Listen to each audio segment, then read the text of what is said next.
హల్లెలూయా. మహాగణుడు, మహోన్నతుడు, పరిశుద్ధుడు, మన ఆరాధనకు యోగ్యుడు, పూజ్యుడైన మన ప్రభువునకు స్తుతియు మహిమ ఘనత యుగయుగాలు కలుగునుగాక. హల్లెలూయా. ఈరోజు మరొక కళ్ళం గురించి ధ్యానించేద్దాం. మత్తయి గారు రాసిన సువార్తలో నుండి వాక్యాన్ని చదువుదాం. మత్తయి సువార్త 3వ అధ్యాయము 12వ మాటను మనం చదువుదాం. ఆయన చేత ఆయన చేతిలో ఉన్నది, ఆయన తన కళ్ళమును బాగుగా శుభ్రము చేసి గోధుమలను కొట్టులో పోసి ఆరని అగ్నితో పొట్టును కాల్చివేయునని వారితో చెప్పారు. కాబట్టి ఇక్కడ ఒక కళ్ళాన్ని చూస్తాం. ఎవరి కళ్ళం ఇది? ఎవరి కళ్ళం? ఆయన కళ్ళం. ఎవరి కళ్ళం చెప్పండి? ఆయన కళ్ళం. కాబట్టి ఆయన కళ్ళము అనేటువంటి కళ్ళాన్ని గురించి ఈరోజు మనము ధ్యానించాం. మన బోయజు కళ్ళములో మరి రూతు గారికి ఏం దొరికింది? ఆదరణ దొరికింది, ఆమెకు ప్రతిఫలం దొరికింది. నాకోను కళ్ళములో విషాదము జరిగింది, అలాగనే వర్ణాను కళ్ళములో సమాధానము, శాంతి కలిగింది. కనుక ఇక్కడ ఈ కళ్ళము తీర్పుకు గుర్తు అన్నమాట. ఆయన కళ్ళము దేని గుర్తు అంటే తీర్పుకు గుర్తుగా ఉన్నది. ఇక్కడ కళ్ళములో ధాన్యము రాసులుగా ఉంటాయి. కనుక ఇప్పుడైతే కోత మిషన్లు వచ్చాయి కాబట్టి కోసిన నూర్చిన ధాన్యం నూర్చినట్లు సంచులో పట్టేసేసి పట్టుకెళ్తారు. అప్పుడైతే కళ్ళం చేసి మరి దాన్ని నూర్చి అంత కూడా పోగు చేసేవారు. ఆ పోగు చేసినటువంటి ధాన్యము అంతా ధాన్యమే కాదు, దాంట్లో ఏముంటుంది? పొట్టు కూడా ఉంటుంది. కనుక ఈ పొట్టు ధాన్యము రెండు కూడా కలిసిపోయి ఉంటాయి. అప్పుడు ఏం చేయాలంటే కూలివారిని పెట్టి ఎగరబోయాలి. చాలామందిని కూలివారిని పిలుచుకొని కొంతమంది చాటలు ముంచి అందిస్తుంటే కొంతమంది నించొని ఏం చేస్తారు? ఎగరబోస్తారు. ఎగరబోసేటప్పుడు ఏం జరుగుతుంది? కాళ్ళ దగ్గర ఏం పడతాయి? గింజలు పడతాయి. మరి దూరంగా గాలికి పొట్టేమవుతుంది? ఎగిరిపోతుంది. అది తీర్పుకు గుర్తనమాట. ఇక్కడ అందరూ నీతిమంతులు అని చెప్పలేం. అందరూ నీతిమంతులు, రాసులో ఉన్న గింజలన్నీ కూడా లేక గుంపుగా కూడిన ప్రజలందరూ కూడా నీతిమంతులు అని చెప్పలేం. నీతిమంతులుగా ఉండాలన్నదే దేవుని ఇష్టం. కానీ ఒకరోజు ప్రభు అంటాడు, ఎగరబోసే దినం ఒకటి వస్తుంది, నా చాటలోకి మిమ్మల్ని అందరినీ కూడా తీసుకొని, ఇక్కడ సార్వత్రిక సంఘమును దేవుడు ఏం చేస్తాడు? తన చాటలోకి తీసుకుంటాడు. సార్వత్రిక సంఘం అంటే ప్రపంచ సంఘాలన్నీ ఒకే సంఘం. అది బ్రదర్ అయినా, బాప్టిస్ట్ అయినా, పెంతెకోస్తు అయినా, లూథరన్ అయినా, ఏ హల్లెలూయా సంఘం అయినా, బాప్టిస్ట్ అయినా, అది ఏదైనా, ఏజీ సంఘం అయినా, అది ఏదైనా సరే, ఈ సంఘాలన్నీ కూడా కలిసి సార్వత్రిక సంఘం. ఈ సార్వత్రిక సంఘాన్ని అంతటిని కూడా ఆయన ఏం చేస్తాడు? తన చాటలోనికి తీసుకుంటాడు. కనుక మీరు నేను ఒకరోజు చాటలోనికి వెళ్ళాలి, ఆయన చాటలోనికి వెళ్ళాలి. కనుక ఎవరం కూడా ఆయన చాటలోనికి వెళ్ళకుండా ఉండలేము. కనుక చాటలోనికి వెళ్ళినప్పుడు ఆయన కళ్ళములో ఎగరబోస్తాడు. ఎగరబోసినప్పుడు ఏమవుతుందంట? గోధుమలు ఆయన కాళ్ళ దగ్గర పడతాయి, పొట్టేమో గాలికి ఎగిరిపోతుంది, చాలా దూరం పడుతుంది. ఇక్కడ ఏమంటారంటే ఆయన, కాబట్టి నా గోధుమలను నా కొట్టులో పోసి ఆరని అగ్నితో పొట్టును కాల్చివేయుడని వారితో చెప్పుదునని అనుకొనెను అన్నాడు. కనుక గోధుమలను ఏం చేయాలి? నా కొట్టులో సమకూర్చుకోవాలి, భద్రపరచాలి. కాబట్టి పొట్టును ఆరని అగ్నితో కాల్చివేస్తాం. గోధుమలు ఎవరు, పొట్టు ఎవరు అని మనము ఆలోచన చేస్తే, గోధుమలు దేవుని పిల్లలు. గోధుమలు ఎవరు? దేవుని పిల్లలు. ఆయన కాళ్ళ దగ్గర ఆయన సన్నిధిలో గడుపుచు వారి ప్రవర్తనను వాక్యానికి సరిగా చూసుకుంటూ అనుదినము ఆయన వాక్యానుసారంగా నడిచేటువంటి వారు ఎవరు? దేవుని పిల్లలు. గోధుమలకు సాదృశ్యమే. ఆయన కాళ్ళ దగ్గర పడతారు. కానీ పొట్టు ఏమవుతుందంటే చాలా దూరం ఎగిరిపోయి పడుతుంది. వాళ్ళందరూ కూడా దేవుని వాక్యానుసారంగా నడవని వారు, దేవునికి విరోధంగా జీవించిన వారు, దేవునికి భయపడని వారు, దేవునికి లోబడని వారు, వాక్యానికి లోబడని వారు. కాబట్టి దేవునికి విరోధంగా జీవిస్తూ వారి జీవితాలను అపవిత్రపరుచుకున్నటువంటి వారందరూ కూడా ఏమవుతారు? పొట్టు వలె వారు ఎగిరిపోతారు. కనుక గోధుమల వలె ఆయన సన్నిధానములో ఆయన పాదాల దగ్గర పడ్డ వారందరినీ కూడా ఆయన కొట్టులో సమకూరుస్తాడు, భద్రపరుస్తాడు. ఆయన కొట్టు అంటే ఏంటంటే పరలోకమే. ఆయన కొట్టు పరలోకం. ఆయన కొట్టు ఆయన నివసించే స్థలములో ఆయన వారిని, ఆ గోధుమలు అనేటువంటి నీతిమంతులను భద్రపరుస్తాడు. కాబట్టి పొట్టునంతా కూడా ఏం చేస్తాడు? ఆరని అగ్నిలో కాల్చివేస్తాడు. ఇదేంటది? నరకం. ఆరని అగ్నిగుండం ఏంటి? నరకం. కాబట్టి నరకములో ఆరని అగ్నిలో మరి దేవునికి విరోధంగా జీవించే వారందరినీ కూడా కాల్చేస్తారు. ఇక్కడ మనము నీవు పొట్టు లాంటి వాడవు, నేను గోధుమ గింజను అని చెప్పలేము. ఇక్కడ చెప్తే కోపాలు వస్తాయి. కనుక మనము దేవుని పిల్లలము నీతిమంతులమని అనుకుంటున్నాం. అలాగుంటే మంచిదే. కానీ కొన్నిసార్లు మనం పొట్టు లాంటి జీవితం జీవిస్తుంటాం, ఎగిరిపోయే బ్రతుకు లాంటి జీవితం జీవిస్తుంటాం, దేవునికి కోపాన్ని మరి బాధను కలిగించే జీవితాన్ని మనం జీవిస్తూ ఉంటాం. కాబట్టి మన మనస్సు ప్రభువుకు ఇష్టంగా, ప్రభు యొక్క వాక్యానికి అంగీకారంగా కొన్నిసార్లు మన జీవితాలు మార్చుకొనకుండా ప్రభువుకు విరోధంగా మనం జీవిస్తూ ఉంటాం. కాబట్టి దేవుని బిడ్డ, ఈరోజు గోధుమ గింజ వలె నీవు నేను వాక్యానుసారంగా జీవించి నీతిమంతులముగా ఆయన పాద సన్నిధిలో పడాలి, ఆయన పాదాల దగ్గర పడాలి. ఆయన పాదాల దగ్గర, ఆయన పాద సన్నిధిలో ఎవరమైతే మనము పడతామో నీతిమంతులమైనటువంటి మనము ఆయన తన కొట్టులో, తన రాజ్యంలో ఏం చేస్తాడు? మనలను భద్రం చేసుకుంటాడు. భద్రత ఉంటుంది మనకు. లేకపోతే పొట్టులాగా మనము దూరంగా మరి వెళ్ళిపోయి అది పోగు చేయబడి ఏం చేస్తాడు? దాన్ని ఆరని అగ్నిలో కాల్చివేస్తాడు. మొదటి కీర్తనలో 1:4 దుష్టులు అలాగునుండక గాలి చెదరగొట్టు పొట్టు వలె ఉంటారు. కాబట్టి న్యాయ విమర్శలో దుష్టులను, నీతిమంతుల సభలో పాపులు నిలవరు.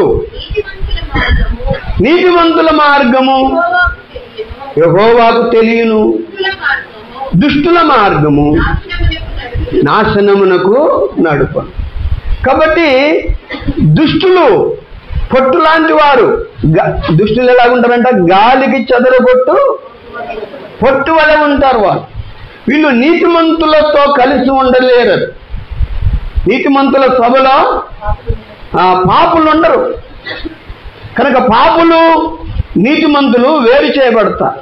గోధుమలలో నుండి పొట్టు ఏ రీతిగా వేరు చేయబడిందో ఆ రీతిగా ఆ యొక్క పాపులలో నుండి నీతిమంతులను ప్రభు వేరు చేస్తారు. ఇక్కడైతే మనము అందరిలో కలిసి ఉంటాం. కనుక ఎవరికైనా నాతో నీవు స్నేహం చేసేంత జీవితం నీకు లేదు, అటువంటి బ్రతుకు లేదు అంటే వారికి కోపం వస్తుంది. కనుక అందరం కలిసి ఉంటాం, అందరము సంతోషంగా ఉంటాం. కానీ ఒక రోజు రాబోతుంది, ఒక దినం రాబోతుంది, అక్కడ మనం అందరం కలిసి ఉండలేము. నీతిమంతులైన దేవుని పిల్లలే దేవుని రాజ్యంలో ఉంటారు. కానీ దుష్టులను, మరి పాపులను, దేవుని వాక్యానికి లోబడని మనలో కొంతమందిని ఆయన వేరుపరచి పొట్టులాగా పోగు చేసి దాన్ని ఆరని అగ్నిలో ఏం చేస్తాడు? కాల్చివేస్తాడు. ఈ మాటలు ఎందుకు ప్రభు చెబుతున్నాడంటే మనకు హెచ్చరిక, మన బ్రతుకును గురించి మరొకసారి మనకు తెలియజేస్తున్నాడు, జాగ్రత్త చెబుతున్నాడు. ఈరోజు నువ్వు బ్రతుకుతున్న బ్రతుకు పొట్టులాగా ఎగిరిపోయే బ్రతుక, నీ బ్రతికే బ్రతుకు గోధుమలాగా ఎగరబోసినప్పుడు మరి గాలికి నా సన్నిధిలో నా పాదాల దగ్గర పడే బ్రతుక. ఎటువంటి బ్రతుకు బ్రతుకుతున్నావు? ఇంకా మోసాల్లో, అబద్ధాల్లో, అవినీతిలో, పాపంలో నువ్వు దేవుని భయం లేక, వాక్య భయం లేక బ్రతుకుతున్నట్లయితే ఇదిగో నువ్వు పొట్టు వలె ఎగిరిపోయి కాలిపోతావు. ఆరని అగ్నిలో దేవుడు నిన్ను కాల్చివేస్తాడు. అందుకొరకు నీతిమంతులైన వారిని కొన్ని విధాలుగా ప్రభు ఇక్కడ వాక్యంలో పోల్చాడు. ఒకటి ఏంటట, ఇక్కడ మనం చెప్పుకోవచ్చు ఈ వాక్యంలో గోధుమలు పొట్టు. ఈ వాక్యంలో గోధుమలు పొట్టు. పొట్టెవరు? అనీతిమంతులు, దుష్టులు, పాపులు. గోధుమలు ఎవరు? నీతిమంతులు. గోధుమల యొక్క స్థితి ఎలాగుంది, పొట్టు యొక్క స్థితి ఎలాగుందో ప్రభువే చెబుతున్నా. నా పొట్టులో గోధుమలను సమకూర్చి ఆరని అగ్నిలో పొట్టును కాల్చివేయుడని వారితో చెప్పేదనని నేను. కనుక మనం ఎంత బ్రతికినా దేవుని బిడ్డలారా నాశనం అవ్వడానికి మనం బ్రతకూడదు. మనం ఎంత బ్రతికినా దేవుని ఉగ్రతకు గురి అవ్వడానికి మనం బ్రతకూడదు. ఎలా బ్రతకాలి? ఈ వాక్య ప్రకారం మనం ఎలా బ్రతకాలి? గోధుమల వలె మనం బ్రతకాలి. నీతిమంతులకు సాదృశ్యం కనుక గోధుమ గింజల వలె నీతిమంతులు గలే దేవుని పిల్లలమైన మనము బ్రతకాలి. ఎందుకంటే గోధుమ గింజలు మరి గాలికి కొట్టుకుని పోవు, అవి ప్రభు కాళ్ళ దగ్గరే పడతాయి. ఎవరైతే ఎగరబోస్తున్నారో ఆయనకు, ఇది ఎవరంటే వాళ్ళు ఎగరబోసేది కాదు. ఇది చాపలు తీసుకొని కళ్ళంలో మన ధాన్యం కాదు. ఇది ప్రభు యొక్క సంఘం కనుక ఆ రోజు ఆయన తీర్పు తీరుస్తాడు. దేని ద్వారా ఈ రెండు విడిపోతాయి? ఇక పొట్టును గోధుమలు మరి దేని ద్వారా విడిపోతాయి? ఏముండాలా విడిపోవాలంటే? గాలి ఉండాలి. ఏముండాలి? గాలి ఉండాలి. గాలి లేకపోతే విడిపోవు. గాలి ఉంటేనే ఆ రెండు విడిపోతాయి. ఇందులో అన్ని గోధుమలే అనుకున్నాం, కానీ పొట్టు చాలా ఉంది. గోధుమలలో పొట్టు కలిసి ఉంది, పొట్టులో గోధుమలు కలిసి ఉన్నాయి. కాబట్టి వీటిని విడగొట్టాలంటే గాలి కావాలి. గాలి ఎవరో తెలుసా? పరిశుద్ధాత్మ దేవుడు. కనుక పరిశుద్ధాత్మ దేవుడు ఏం చేస్తాడంటే సపరేట్ చేస్తాడు, మనల్ని సపరేట్ చేస్తాడు. కాబట్టి సపరేట్ చేసి గోధుమలనే నీతిమంతులను ఆయన పొట్టులో, ఆయన రాజ్యంలో చేరుస్తాడు. అలాగే దుష్టులు అనేటువంటి పొట్టునంత కూడా ఆయన ఏం చేస్తాడు? కాల్చివేస్తాడు. అందుకొరకు ఒక రోజున పరిశుద్ధాత్ముని యొక్క ముందుకు మనమందరం కూడా రాబోతున్నాం. ఆయన మనల్ని సపరేట్ చేయబోతున్నాడు, విడదీయబోతున్నాడు. కాబట్టి ఆ విడదీసే కాలం దగ్గర కాకముందే, మనం ఈ లోకాన్ని విడిచిపోకముందే, ప్రభువు రాకముందే మనం ఏం చేయాలి? నీతిమంతుల వలె, గోధుమ గింజల వలె, పరిశుద్ధుల వలె దేవుని పిల్లారా మనం బ్రతకాలి.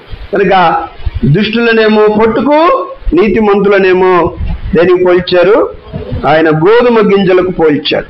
మరొక విషయాన్ని ఆయన 13వ అధ్యాయం మత్తయి సువార్తలో మనం చూస్తే దేవుని బిడ్డలారా 13వ అధ్యాయంలో మత్తయి సువార్తలో 24వ వాక్యము నుండి చదువుదాం. ఆయన మరొక ఉపమానము వారితో చెప్పెను. ఏమనగా పరలోక రాజ్యము తన పొలములో మంచి విత్తనము విత్తిన యొక్క మనిషిని పోలి ఉన్నది. మనిషిని నిద్రించుచుండగా అతని శత్రువు వచ్చి గోధుమల మధ్యన గురుగులు విత్తిపోయాను. మొలకలు పెరిగి గింజ పట్టినప్పుడు గురుగులు కూడా ఆగపడెను. అప్పుడు ఇంటి యజమానుని దాసుడు అతని యొద్దకు వచ్చి, అయ్యా, నీవు నీ పొలంలో మంచి విత్తనము విత్తితివి కదా, అందులో గురుగులు ఎక్కడి నుండి వచ్చినవని అడిగిరి. ఇది శత్రువు చేసిన పని అని అతడు వారితో చెప్పగా, ఆ దాసులు మేము వెళ్ళి వాటిని పెరిగి కూర్చుంటా నీకు ఇష్టమా అని ఆయనను అడిగిరి. కాబట్టి ఇక్కడ మనము రెండు రకాలైన గింజలను చూస్తున్నాం. ఒకటేంటి గోధుమలు, ఇంకోటి ఏంటి గురుగులు. కాబట్టి గురుగులు అవి తినడానికి ఉపయోగపడనివి, మనిషిని ఆహారం కొరకు ఉపయోగపడనివి. కనుక గోధుమలు మనుషుల ఆహారం కొరకు ఉపయోగపడేవి. ఇక్కడ ఆయన చెబుతున్నాడు, ఒక ఉపమానం చెబుతున్నాడు. నా రాజ్యం ఎలాగుంటుందంటే చెప్పనా అని తన ప్రజలకు చెప్తున్నాడు. నా రాజ్యం ఎలాగుంటుందంటే పొలంలో మంచి విత్తనము గోధుమలను విత్తిన ఆ ఒక మనిషిని పోలి ఉన్నది అంట. ఏ విత్తితే అదే పంట రావాలి. గోధుమలు విత్తితే గోధుమ పంటే రావాలి. ఏ విత్తనములు వేస్తే ఆ విత్తనముల పంటే రావాలి. కాబట్టి ఇతని గోధుమలను విత్తారు. కొంతకాలం అయిన తర్వాత గోధుమల మధ్యలో గురుగులు కూడా మొలిశాయి, విత్తనివి మొలిశాయి. విత్తిన వాటితో పాటు విత్తనివి మొలిశాయి. అప్పుడు తన దాసులకు ఆశ్చర్యం వేస్తుంది. తన యజమాను దగ్గరికి పరుగెత్తుకుని వెళ్ళి, అయ్యా మనము మంచి గోధుమలని మన పొలంలో విత్తాం కదా, మరి గురుగులు ఎక్కడి నుండి వచ్చాయి? గురుగులు కూడా మొలిచాయి, మేము చూసి వచ్చాము అని అన్నప్పుడు ఆ యజమానుడు అన్నాడు, ఇది శత్రువు చేసిన పని. ఎవరు చేసిన పని? శత్రువు చేసిన పని, అపవాది చేసిన పని, సాతానుడు చేసిన పని. ఎప్పుడు చేసింది అంటే మీరు నిద్రించుచుండగా దుష్టుడు ఈ పని చేశాడు. దేవుని పిల్లరా, మన హృదయంలో గోధుమలాంటి జీవితమే మనము బ్రతకాలి. గోధుమల లాంటి మంచి బ్రతుకే మనం బ్రతకాలి, కానీ గురుగులు కూడా లాంటి బ్రతుకు కూడా మనం బ్రతకూడదు. కనుక రెండు కూడా కలిసి ఉండకూడదు. కొంతమందికి ఏదైనా చెడును మానుకోమని చెప్తే చాలా కోపం వస్తుంది. మంచి లేకపోలేదు వారిలో, మంచి కొంత ఉంటుంది, చెడు కూడా వారిలో ఉంటుంది. శాంతంగా మొత్తము చెడ్డవారేం కాదు, మంచి పనులు కూడా చేస్తారు, చెడ్డ పనులు కూడా చేస్తారు. నీతిగా కొంతకాలం బ్రతుకుతారు, మరి పాపములో కూడా కొంతకాలం బ్రతుకుతారు. ఒకవైపు గురుగులు లాంటి జీవితం జీవిస్తుంటారు, మరొక వైపు గోధుమ లాంటి జీవితాన్ని వారు జీవిస్తూ ఉంటారు. కనుక ఈ రెండు జీవితాలు ఉండకూడదంటాడు ప్రభు. అందుకని ఆ దాసులు వెళ్ళి, అలాగైతే మేము వాటిని పెరిగివేయమా, మేము వాటిని లాగేసేమా అని యజమానితో అన్నప్పుడు యజమానుడు అన్నాడు, వద్దు, కోతకాలం వరకు ఉండనిమ్ము, క్రాప్ టైం వరకు ఉండనిమ్ము, కోసే టైం వరకు ఉండనిమ్ము.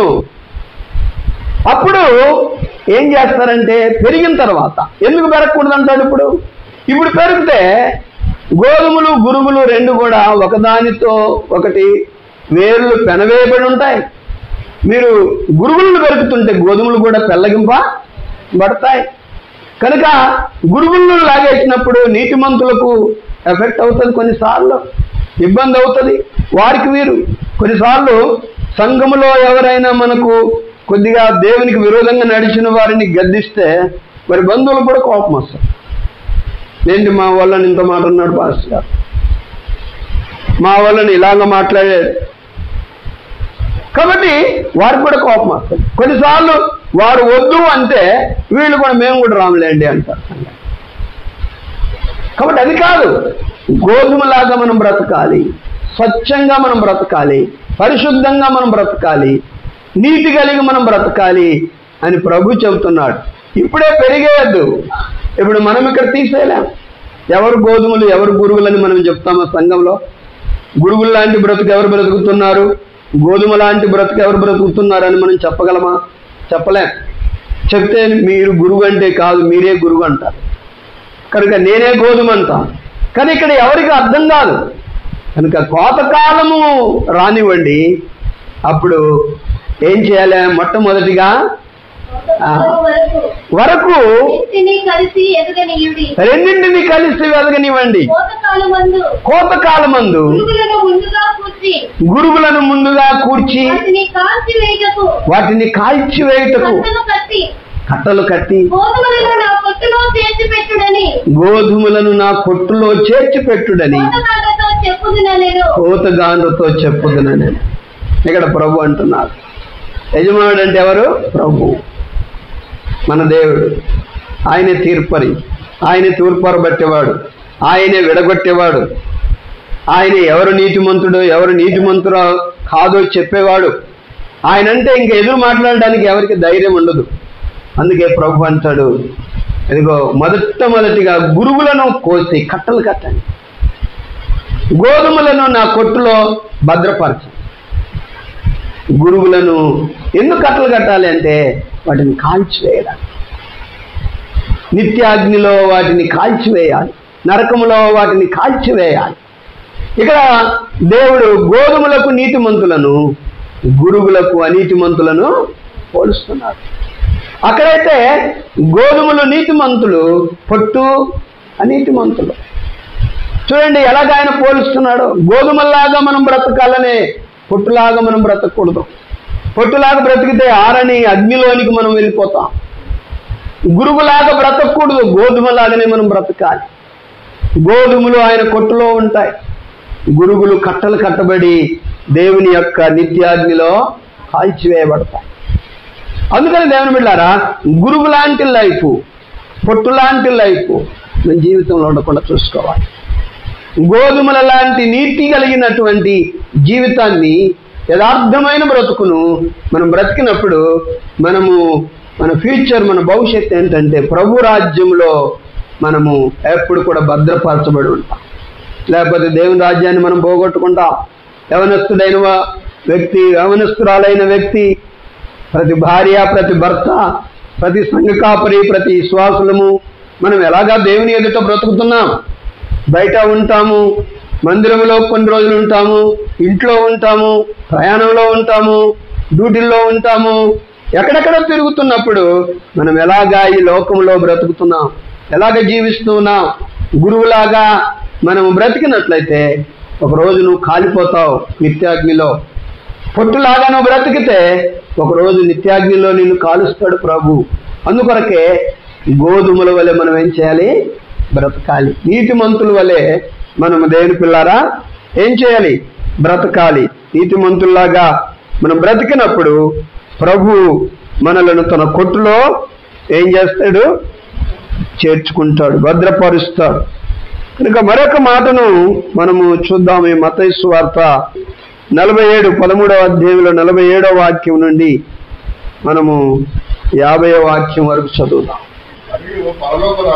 మరియు పరలోక రాజ్యము సముద్రములో వేయబడి నానా విధములైన చేపలను పట్టిన వలను పోలి ఉన్నది. అది నిండినప్పుడు దానిని దరికి లాగి కూర్చుని మంచి వాటిని బుట్టల్లో, గంపలో చేర్చి చెడ్డవాటిని బయట పారవేయదు. అలాగే యుగ సమాప్తి యందు జరుగును. దేవదూతలు వచ్చి నీతిమంతులలో నుండి దుష్టులను వేరుపరచి వీరిని అగ్నిగుండములో పడవేయదు. అక్కడ ఏర్పును పండ్లు కొరుకుటయును ఉండును. ఎంత భయంకరం! ఇక్కడ మరొక విషయాన్ని చెబుతున్నారు. చెప్పండి ఏంటిది? మనము నీతిమంతులు అనీతిమంతులను చెప్పాడు ప్రభు. ఏంటది? గోధుమలు పొట్టు, గోధుమలు గురుగులు. ఇక్కడ మంచి చేపలు, చెడ్డ చేప. ఏంటివి? మంచి చేపలు. చాలా మంది చేపలు అని అమ్ముతూ వస్తుంటారు మన దగ్గర. చేపలు చాలా బాగున్నాయి, తీసుకోండి అంట. బాగేంటి, బాగులేకపోవటం ఏంటో కనుక మనకంటే మన ప్రభువుకి ఎక్కువగా తెలుసు. ఇక్కడ బాగు అంటే పరిశుద్ధత కలిగిన వారు, బాగులేని చేపలు అంటే పాపముతో నిండిన వారు. అందుకనే చెబుతున్నాడు, నా రాజ్యం ఎలా ఉంటుంది తెలుసా? సముద్రంలో వల వేసిన దానిని పోలి ఉంటుంది. చేపలు వలలో పడిన తర్వాత దానిని దరికి లాగి కూర్చొని ఆ చేపలన్నిటిలో మంచి వాటిని ఏం చేస్తాను? నా బుట్టలో వేసుకుంటా. నా బుట్టలో వేసుకుంటా. నా బుట్ట అంటే నా రాజ్యంలో వేసుకుంటా. నా రాజ్యంలో వేసుకుంటా. మంచి చేపలు, పరిశుద్ధమైన జీవితం గలవారు, పవిత్రమైన జీవితం కలిగిన వారు, వాక్యానుసారంగా జీవించుచున్నవారు, దేవునికి లోబడి బ్రతుకుతున్నటువంటి వారు, కష్టము నష్టము వ్యాధి బాధలు వచ్చినా ప్రభు కొరకు నిలబడినటువంటి నా పిల్లలను నేనేం చేస్తాను? మంచి చేపలను నా బుట్టలో వేసుకుంటాను. చెడ్డ వాటిని పారవేస్తాను అంటే ఏంటి? ఎక్కడ పారేస్తాడు? ఆరని అగ్నిలో వాటిని కాల్చివేస్తాను. అందుకనే యుగ సమాప్తి యందు ఇలాగ జరుగును. దేవదూతలు వచ్చి నీతిమంతుల్లో నుండి దుష్టులను వేరుపరిచి వీరిని, దుష్టులైనటువంటి వారిని అగ్నిగుండంలో పడవేయటం. అక్కడ ఏడ్పును పండ్లు కొరుకుటయును ఉండును. ఆలోచించేయండి దేవుని బిడ్డ. ఈరోజు మనం ఎలాంటి బ్రతుకుతున్నామో ఆలోచించేయండి.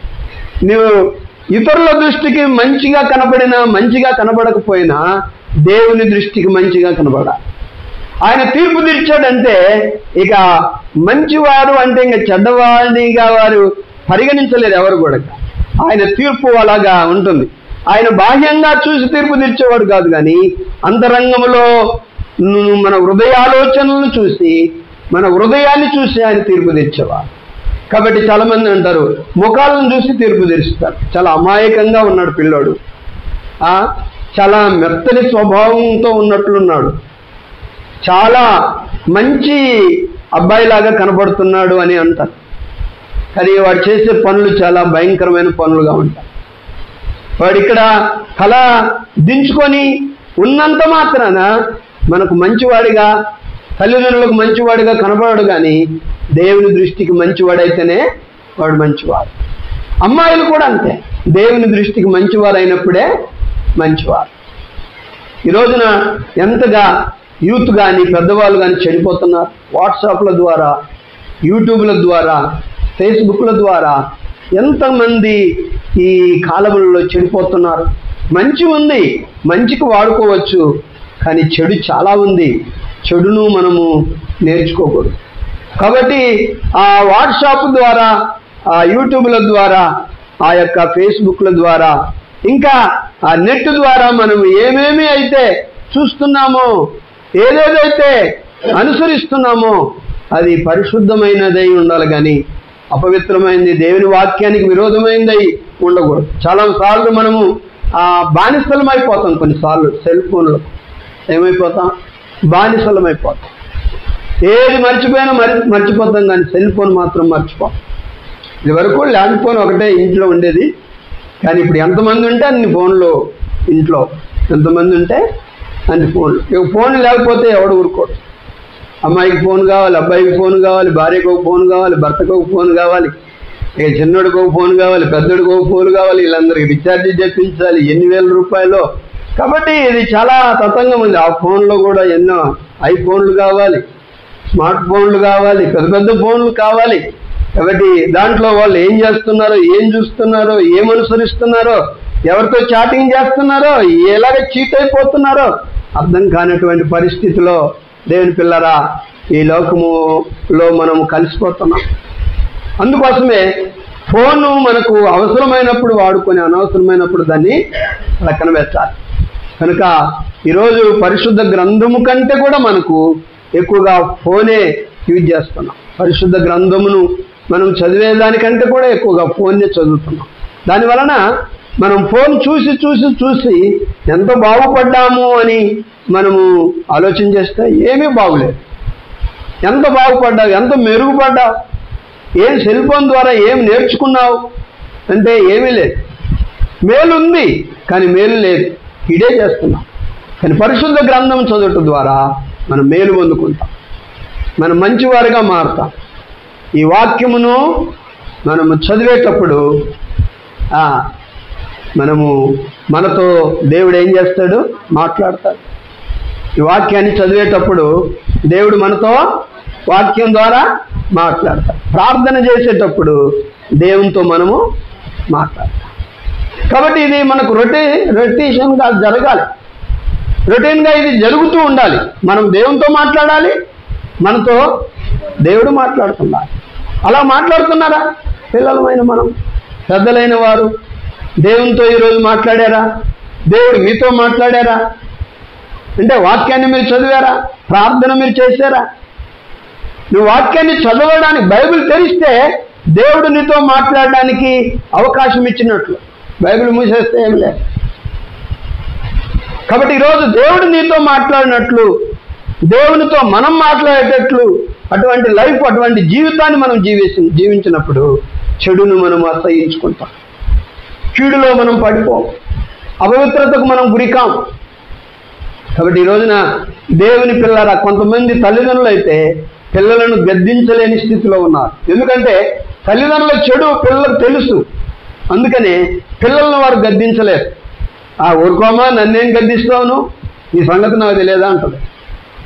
ఊరుకో డాడీ, నన్నేం గద్దిస్తాను, నువ్వు ఇంకా సిగరెట్ ఏమంటలేదు, ఇంకా క్వార్టర్ ఏమంటలేదు, ఇంకా ఊరుకో డాడీ, నన్నేం గద్దిస్తాను అని.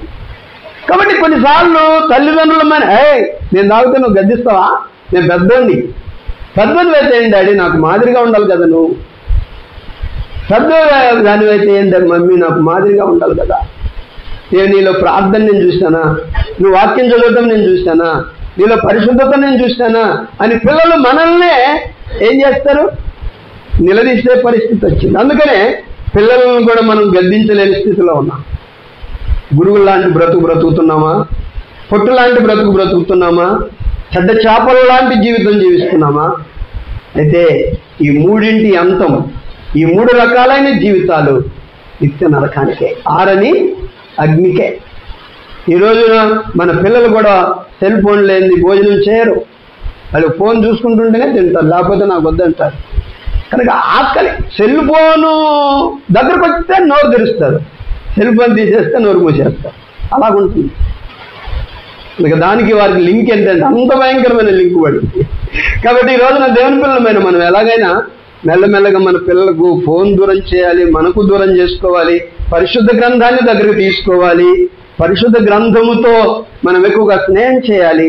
కనుక ఆ రీతిగా మనం పరిశుద్ధులుగా ఎదిగితే దేవుని బిడ్డలారా, ప్రభు అంటాడు, మంచి చేపలన్నిటిని కూడా నేనేం చేస్తాను, బుట్టలో వేసుకుంటాను, చెడ్డవాటి అన్నిటిని కూడా పారవేస్తాను. పారవేయటం అంటే ఏంటంటే ఆరని అగ్నిలో నేను వాటిని కాల్చివేస్తాను. చెడ్డ చేపలు ఎవరు? దుష్టులు. మంచి చేపలు ఎవరు? నీతిమంతులు, నా పిల్లలు. అందుకని నా దూతలను పంపిస్తాను, వారు ఈ సంఘాలలో, ఈ గుంపులలో ఉన్న వారిని ఏం చేస్తారు? వేరు చేస్తారు. మనల్ని వేరు చేయనంతగా అందరము పరిశుద్ధులుగానే ఉండాలి, అందరూ నీతిమంతులుగానే ఉండాలి, అందరూ ప్రభు బిడ్డలుగానే ఉండేలాగున దేవుని పిల్లారా మనం నడుచుకుంటే ఎంత బాగుంటుంది. కాబట్టి ఆ రీతిగా మనం ఎదగడానికి ప్రయత్నం చేస్తాం. కనుక ఎందుకంటే ఒకరోజు ఆయన చాట ముంచి ఆయన పైకెత్తాడంటే, గాలికి పరిశుద్ధాత్మ యొక్క పరిశోధనలో ఆయన పైకెత్తాడంటే ఎంతమంది పొట్టులాగా గాలికి చెదరగొట్టబడతారో, ఎన్ని జీవితాలు నిత్య నాశనానికి, నరకానికి వెళ్ళిపోతాయో. అయ్యో నేనా వెళ్ళిపోయింది అని అనుకొని ఆ రోజు ఎంత కన్నీరు గార్చినా నీవు ప్రభు ఉగ్రత నుండి తప్పించుకోలేవు. నేను తప్పించుకోలేను. అందుకొరకే సాధ్యమైనంత వరకు ఎక్కువగా ప్రభువు మనతో మాట్లాడినట్లుగా వాక్యాన్ని చదువుదాం, మనం దేవునితో మాట్లాడినట్లుగా మనం ప్రార్థన చేద్దాం. కనుక పరిశుద్ధ బ్రతుకుదాం, ప్రభు దృష్టిలో నీతిమంతులముగా మనము జీవిద్దాం. మరొక ఉపమానము ప్రభు చెప్తాడు 25వ అధ్యాయంలో 31వ వాక్యాన్ని చదవండి. 25 తన మహిమతో మనుష్య కుమారుడును ఆయనతో కూడా సమస్త దూతలను వచ్చినప్పుడు ఆయన తన మహిమ గల సింహాసనం మీద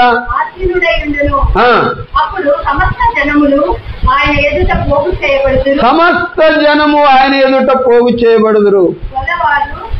మేకల నుండి గొర్రెలను వేరుపరిచినట్లు ఆయన వారిని వేరుపరిచి తన కుడి వైపున గొర్రెలను ఎడమ వైపున మేకలను నిలవబెట్టును. అప్పుడు రాజు తన కుడి వైపున ఉన్న వారిని చూసి, నా తండ్రి చేత ఆశీర్వదింపబడిన వారలారా, రండి, లోకము పుట్టినది మొదలుకొని మీ కొరకు సిద్ధపరచబడిన రాజ్యమును స్వతంత్రించుకొనుడి. కాబట్టి ఇక్కడ 2 వర్గాలను మనం చూస్తున్నాం. ఏంటది? మేకలు, గొర్రెలు. ఇప్పుడు మనము ప్రభు మనకు చెప్పిన మాటల్లో నుండి కొన్నిటిని చూద్దాం. పొట్టు, గోధుమలు, పొట్టు. తర్వాత గురుగులు. యవనస్తులను చెప్పండి, ఇదన్నా సద్దుల మౌరం అంటారు. ఏంటి? రెండవది ఏంటి? గోధుమలు, గురుగులు. మూడవది చేపలు. చేపల మంచి చేపలు, చెడ్డ చేపలు. తర్వాత గొర్రెలు, మేకలు. కనుక వీటిలో దేవుని పిల్లలు ఎవరు? దేనికి సాదృశ్యం? దుష్టులకు ఏది సాదృశ్యం చెప్పండి? దేవుని పిల్లలు దేనికి సాదృశ్యం? గొర్రెలు. చూడండి, ఆగిపోతున్నారు. మంచి చేపలు, చెడ్డ చేపలు దేవుని పిల్లల? చెప్పండి. గోధుమలు, మంచి చేపలు, గొర్రెలు ఎవరికి సాదృశ్యం? చెడ్డవారికి సాదృశ్యం చెప్పండి. పొట్టు, గురుగులు, చెడ్డ చేపలు, మేకలు. ఇవి దుష్టులకు సాదృశ్యం. ఇక్కడ చెబుతున్నాడు ఆయన. కనుక అందరూ నా ఎదుట పోగు చేయబడతారు. కనుక వారిని నేను విడదీస్తాను. కనుక గొర్రెలు, మేకలు మందగా కలిసి ఉన్నాయి. వీటిలో నుండి, గొర్రెలలో నుండి మేకలను నేను విడదీస్తాను. గొర్రెలను నా కుడివైపు ఉంచుతాను, మేకలను నా ఎడమవైపు ఉంచుతాను. గొర్రెలు ఎవరు? నీతిమంతులు, నా పిల్లలు. మేకలు ఎవరు? దుష్టులు, అపవాది పిల్లలు. కాబట్టి ఎండింగ్ ఎలాగుంటుంది అనేది ప్రభు చెబుతున్నాడు ఇక్కడ. నా ముగింపు, ప్రభు రాకడ, యుగ సమాప్తి ఎలాగుండబోతుందో, పరలోక రాజ్యంలోకి ఎవరు వెళ్తారో, నరకానికి ఎవరు వెళ్తారో ఆయన చెప్తున్నారు. కాబట్టి జాగ్రత్తగా దీన్ని చెప్పి మనల్ని హెచ్చరిస్తున్న దేవుని యొక్క మాటలు మన మనసులో పెట్టుకొని జాగ్రత్తగా బ్రతకాలి. ఆయన గొర్రెలతో కుడివైపున ఉన్న వారితో చెప్తున్నారు. ఏమంటారు? కుడివైపున ఉన్న వారిని చూచి, నా తండ్రి చేత ఆశీర్వదింపబడిన వారలారా, రండి, లోకము పుట్టినది మొదలుకొని మీ కొరకు సిద్ధపరచబడిన రాజ్యమును నా రాజ్యము మీదే, నా రాజ్యం మీదే. కనుక మీ కొరకు సిద్ధపరిచిన రాజ్యం ఇది. యోహాను సువార్తల 14వ అధ్యాయంలో ప్రభు చెప్పిన మాటలు మరి అక్కడ నెరవేర్చబడి ఆయన తన రాజ్యమునకు మనల్ని పిలుస్తూ ఉన్నాడు. మీ హృదయమును కలవరపడనివ్వకండి, దేవుని యందు విశ్వాసం ఉంచుచున్నారు, నా యందును విశ్వాసం ఉంచండి.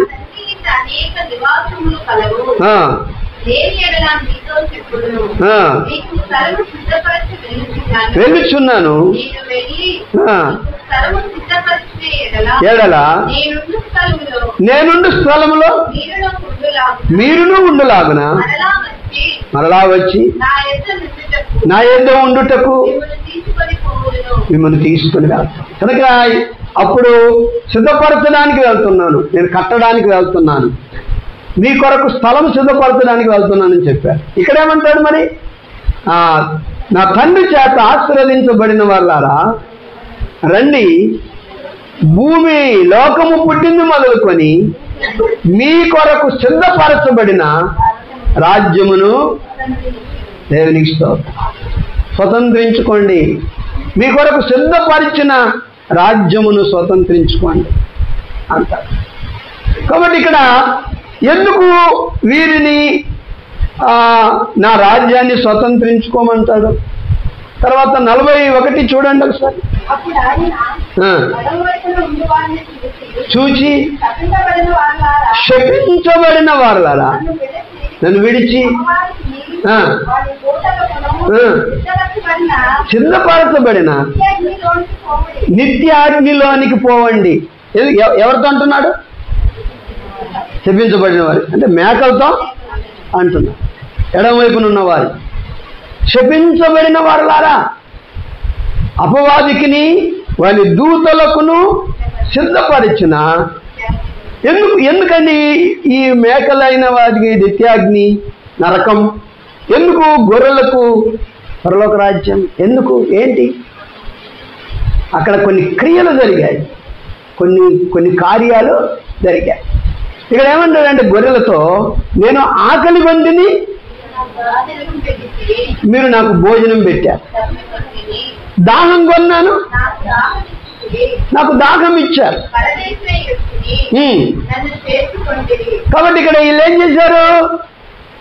క్రియలు చేశారు. ఏం క్రియలు చేశారు? సత్క్రియలు చేశారు. మనము దేవుని పిల్లలమైన తర్వాత మన క్రియలు పాపపు క్రియలకు ఉండకూడదు. దేవుడు నచ్చుకొని బాధపడే క్రియలుగా మనం చేయకూడదు. మనం చూసే వాటిని కానీ, మనం మాట్లాడే మాటలను బట్టి కానీ, మనం ప్రవర్తించే ప్రవర్తనను బట్టి కానీ దేవునికి బాధ కలిగి వీళ్ళు దేవుని పిల్లల దెయ్యం పిల్లల అని మనల్ని అనుకుంటున్నట్లు దేవుని పిల్లలకు తగిన సత్క్రియలను మనం ఏం చేయాలి? చేయాలి. దేవుడు మెచ్చుకోగలిగిన సత్క్రియలు మనం చేయాలి. ఏం చేశారంటే వీళ్ళు, నేను ఆకలి కొంటే మీరు భోజనం పెట్టారు, దాహం కొంటే. కాబట్టి మనం కూడా ఏం చేయాలంటే ఇటువంటి సత్క్రియలు చేయాలి. అసహించుకోకూడదు. ఒక అమ్మా కొద్దిగా సహాయం చేయండి అమ్మని వస్తే వారిని చిన్న చూపు చూడకూడదు. మనం వారి పై వేషాన్ని చూసి, వారి యొక్క పేదరికాన్ని చూసి, వారి యొక్క లోటును చూసి వారిని మనం అసహించుకోకూడదు. వారికి మనం ఏం చేయాలి? సహాయం చేయాలి. ఒక దిగంబరి నీ దగ్గరికి వచ్చినప్పుడు వాళ్ళకి ఏమి ఇవ్వాలనుకోవాలి? బట్టలు ఇవ్వాలనుకోవాలి. నేను వాళ్ళకి బట్టలు ఇవ్వాలి. ఒక ఆకలి కొన్న వాడు నీ వద్దకు వచ్చినప్పుడు ఏం పెట్టాలనుకోవాలి? ఆహారం పెట్టాలనుకోవాలి. కనుక ఈ క్రియలు లేకపోతే దేవుని బిడ్డలారా, ప్రభు అంటాడు క్రియలేని విశ్వాసం ఏంటంట? మృతము. క్రియలేని విశ్వాసము మృతము. యాకోబు పత్రికలో 2వ అధ్యాయంలో మాట చదువుదాం. యాకోబు పత్రిక 2వ అధ్యాయము ఇక్కడ 2వ మాటను మొదటి మాట చూద్దాం. నా సోదరులారా,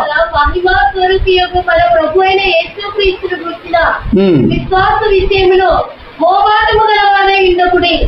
ఎలాగనగా బంగారు ఉంగరము పెట్టుకుని ప్రశస్త వస్త్రములు ధరించుకుని ఒకడు మీ సమాజ మందిరములోనికి వచ్చినప్పుడు మురికి బట్టలు కట్టుకుని దరిద్రుడును లోపలికి వచ్చిన ఎడల మీరు ప్రశస్త వస్త్రములు ధరించుకుని వారిని చూసి సన్మానించి నీవు ఇక్కడ మంచి స్థలమందు కూర్చుంటామని చెప్పి ఆ దరిద్రునితో నీ వస్తున్న నిలువు లేక ఇక్కడ నా పాదపీఠములకు దిగువను కూర్చుంటామని చెప్పిన ఎడల మీ మనస్సులలో భేదములు పెట్టుకుని మీరు దురాలోచనతో విమర్శ చేసిన వారవుతురు కారా? 14వ వాక్యం నుంచి సోదరులారా, స్త్రీలు లేనప్పుడు ఎవడైనాను తనకు విశ్వాసము కలదని చెప్పిన ఎడల ఏమి ప్రయోజనం? కాబట్టి క్రియలు లేనప్పుడు మీ విశ్వాసం ఎందుకు వ్యర్థం అంటారు? వ్యర్థము. ఇంకోటి ఏంటంటే చచ్చిన వ్యక్తితో సమానం. ఇప్పుడు మనం శారీరకంగా బ్రతుకున్నాం కాబట్టి మనం పనులు చేసుకుంటాం. అలాగే విశ్వాసంలో కూడా మనం జీవిస్తున్నాం. దేవుని పిల్లలు అన్న తర్వాత విశ్వాసానికి తగిన క్రియలు మనము చేయాలి. ఏం చేయాలి? ఎవరైనా ఆకలి కొంటే వారికి ఆహారం పెట్టాలి. ఎవరైనా దాహం కొంటే వారికి నీళ్ళు ఇవ్వాలి. ఎవరైనా వస్త్రహీనుడైతే వారికి బట్టలు ఇవ్వాలి. ఇది దేవుని పిల్లలుగా మనం చేయవలసిన క్రియలు ఇవి. అందుకనే యాకోబు అంటాడు, నా సహోదరులారా, మీరు క్రియలు లేనప్పుడు ఎవడైనాను నేను విశ్వాసం కలిగి ఉన్నాను అని చెప్పుకుంటే వ్యర్థమే కదా. క్రియలు లేని విశ్వాసం మృతమైంది కదా అంటాడు. అలాగే విశ్వాసము క్రియలు లేనిదైతే అది ఒంటిగా ఉండి మృతమైన దగును. చదవండి. కనుక మీలో 15వ వాక్యం చదువుదాం.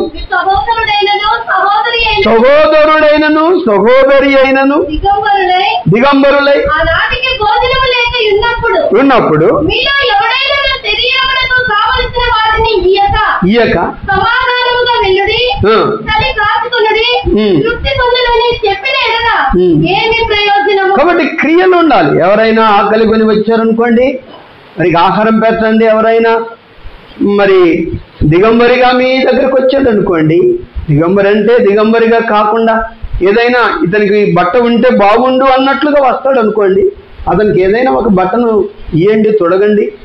కనుక అలాగే చేయాలి. కానీ మేము విశ్వాసులమని గొప్ప పేరు చెప్పుకుంటూ ఏ క్రియలు లేకపోతే మీకు విశ్వాసం ఉన్న చచ్చిన వారితో సమానం. క్రియలేని విశ్వాసం మృతమైనట్లు విశ్వాసులమైన మనము క్రియలేనప్పుడు చచ్చిన వారమే. కాబట్టి దేవుని యొక్క వాక్యంలో దాసుడు అంటాడు. కాబట్టి మీరు ఇవ్వాలి, ఉత్తునే మాటలు చెప్పొద్దు, డైలాగులు కావాల్సింది. నీకు ఆకలేస్తుందా, బియ్యం తెచ్చుకొని వండుకొని తిను అనే మాటలు అవసరం లేదు. నీకు బట్టలు లేక చలేస్తుందా, రగ్గు కప్పుకో, లేకపోతే చలిమంట వేసుకొని చలి కాసుకో అని చెప్పకూడదు.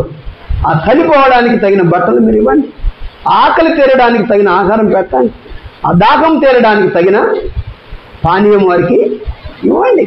ఎందుకంటే ఈరోజు మనల్ని దేవుడు అంతో ఇంతో ఉన్నతంగా ఆశీర్వదించాడు. కాబట్టి ఇతరులకు సహాయకరంగా మేలుకరంగా దేవుని పిల్లలమైన మనము ఉంటే అది క్రియలన్నమాట.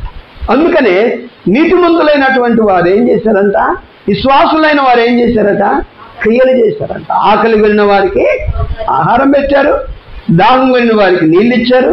కాబట్టి ఇక్కడ ఉన్న క్రియల ప్రకారము వారు చేశారు. కనుక పాపులైన వారు దేవుని నమ్ముకున్నను కొంతమంది మరి ఏ మేలును ఏ క్రియను చేయనటువంటి వారిని ప్రభు అన్నాడు, మీరు మేకల జాబితాలోకి వెళ్ళండి, నా ఎడమ వైపుకు వెళ్ళండి, మీరు శపించబడిన వారు, మీరు నిత్యాగ్నిలోనికి వెళ్ళాలి. ఆకలి కొంటే మీరు ఆహారం పెట్టలేదు, దాహం కొంటే మీరు మంచి నీళ్ళు ఇవ్వలేదు, పరదేశునై ఉంటే నన్ను చేర్చుకోలేదు, దిగంబరినై ఉంటే నన్ను చూడరాలేదు. కాబట్టి ఇలాగా ఏదైతే కొంతమంది పేదలకు అవసరమైనది అది మీరు ఇవ్వలేదు. హాస్పిటల్లో కొంతమంది మనకు తెలిసిన వారు ఉంటారు, మన విశ్వాసులు ఎవరన్నా హాస్పిటల్లో ఉంటారు, మనం వారిని ఏం చేయాలి, చూడాలి, వెళ్ళి పరామర్శించాలి. చూసి వచ్చామండి అంతే, కళ్ళుతో చూసి వచ్చేది కాదు. ఒకవేళ వారికి ఏమైనా అవసరమై ఉంటే, వారు కొన్ని కష్టాల్లో కొన్ని ఇబ్బందుల్లో ఉంటే మనం వారిని ఏం చేయాలి, మన శక్తి కొలది వారిని ఆదుకోవాలి.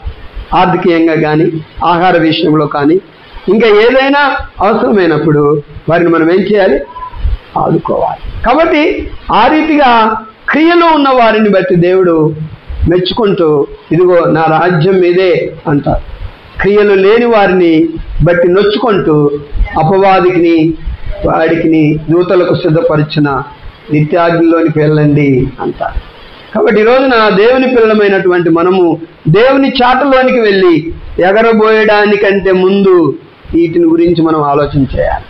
నేను గొర్రెలాగా బ్రతకాలి, గోధుమలాగా బ్రతకాలి, నేను మంచి చేప వలె బ్రతకాలి, ఆయన ఎగరబోసినప్పుడు నేను ఆయన కన్నులకు ఆయన దృష్టికి మంచిగా కనపడాలి, సత్క్రియలు చేయాలి అని నీవు మరి గుర్తుపెట్టుకొని ఈ దినము నుండి అయినా మనలో ఎవరమైనా కుడి ఎడమలకు తొలగిపోతే సరి చేసుకొని ఆయన కళ్ళములో ఆయన చాటులోనికి వెళ్ళక ముందు, ఆయన ఎగరబోయక ముందు మన ప్రవర్తన సరి చేసుకుంటే ఆ రోజు ఎగరబోసే దినంలో ఆయన పాదాల దగ్గర పెడతాం. ఆయన కొట్టులో మనల్ని ఆయన రాజ్యంలో భద్రపరుస్తాడు. లేకపోతే యేసయ్య రాకడ ఇంకా చాలా దూరంలో ఉంది, ఇప్పుడు నేను తినాలి, త్రాగాలి, సంతోషించాలి, ఆనందించాలి, ఎంజాయ్ చేయాలి అని నేను అనుకొని మన ఇష్టానుసారంగా జీవిస్తే మనల్ని మేకల వరుసలో నిలబెడతాడు, గురుగుల్లాగా కట్టలు కట్టి అగ్నిలో కాలుస్తాడు, పొట్టులాగా ఆయన పోగు చేసి కాల్చివేస్తాడు. కాబట్టి ఆ దినము బహుఘోరంగా బహు బాధగా ఉంటుంది. మనము మన పిల్లల్ని హెచ్చరించుకుందాం, మన ప్రియులను హెచ్చరించుకుందాం. ఇదిగో ఇది సరికాదు, ఇది సరి, ఇలాగుండు అలాగుండకూడదు, వాక్యం చదువు, ప్రార్థన చేయి, మరి దేవుని వాక్యానుసారంగా బ్రతుకు అని హెచ్చరించుకునేటువంటి అవకాశం వచ్చినప్పుడు మన పిల్లల్ని హెచ్చరించుకుందాం. కనుక భక్తి మార్గంలో నడుచుకుందాం. ఆ రోజు ఆయన చాటలోనికి, అందుకని ఆయన అంటాడు, ఆయన చాట ఆయన చేతిలో ఉన్నది. ఆయన చాటలోనికి వెళ్ళినప్పుడు వాటిని ఎగరబోసినప్పుడు ఆ దినము మనము, మన పిల్లలు, మన కుటుంబం, సంఘములన్నీ, ప్రభు నమ్ముకున్న పిల్లలందరూ కూడా ఇంకా అనేక మంది మారి ప్రభు కాళ్ళ దగ్గర పడి నీతిమంతులుగా మారి ప్రభు రాజ్యంలోకి వెళ్ళినట్లు మనము ప్రార్థన చేయాలి. అందుకొరకు ఆయన చేతిలో ఉంది. ఆయన కళ్ళమును ఆయన బాగుగా శుభ్రం చేసి ఉన్నాడు. గోధుమలను ఆయన కొట్లో సమకూర్చుకొని పొట్టును ఆరని అగ్నిలో కాల్చివేస్తాడని మనకు హెచ్చరిస్తున్నారు. ఈరోజు మనమందరం కూడా వాక్యములో మన బ్రతుకును సరి చేసుకుని ప్రభు కొరకు జీవించుదాం. దేవుడి మాటలు దీవించునుగాక. ఆమేన్.